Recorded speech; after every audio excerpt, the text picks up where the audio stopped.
Chapter to 7. More than 1,000 former members of the military have been told they have to pay thousands of pounds to the government because their pensions were overpaid due to a clerical error. We know about this because veterans across the UK who received letters out of the blue from the government demanding money that they didn't know they owed have contacted BBC Your Voice. One of them is Andrew Thorburn, who served 36 years in the Royal Navy, but says he's now been told to repay £26,438 because his pension wasn't adjusted when he reached the state pension age.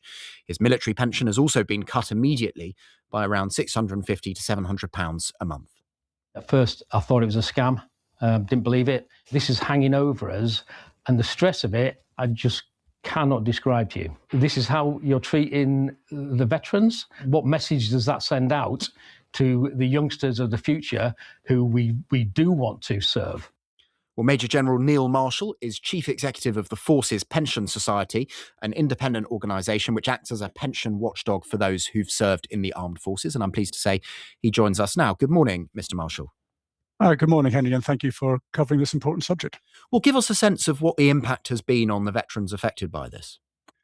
Well, much as the Ministry of Defence say that that they will manage this empathetically, veterans have spent their entire military career sort of trusting authority, and understanding it with responsibility becomes accountability. And the irony here is that they are now being held accountable for the Ministry of Defence and the contractors' errors. So the impact is profound. And of course, it happens to members in retirement when their life plans have been made, their standard of living is set, and they lack the wherewithal to earn additional money to repay these overpayments, which of course have been paid to them monthly, often over up to a decade.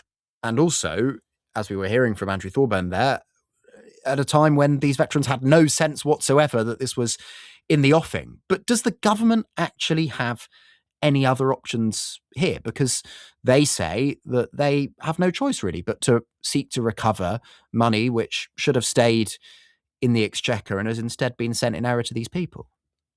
Yes, but it's the means by which the government and the Ministry of Defence recover that money, going straight to the veterans, whereas actually the Defence Business Services Veterans UK are ultimately responsible for the management and oversight of the pension scheme, and the pension administrators, sub posteria and Equinity, and it's Equinity who are the pension paymaster and deal directly with the veterans who receive an armed forces pension.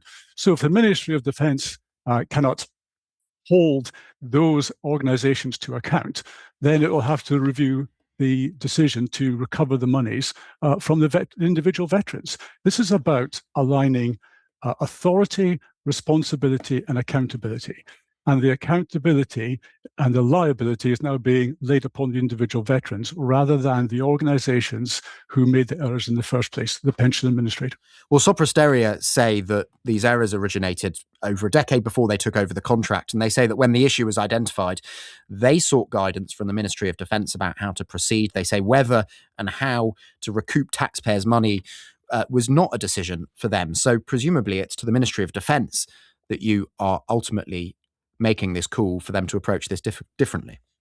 Yes, well, ultimately it is the Ministry of Defence's challenge here, but they commission those pension administrators to administer the pensions efficiently.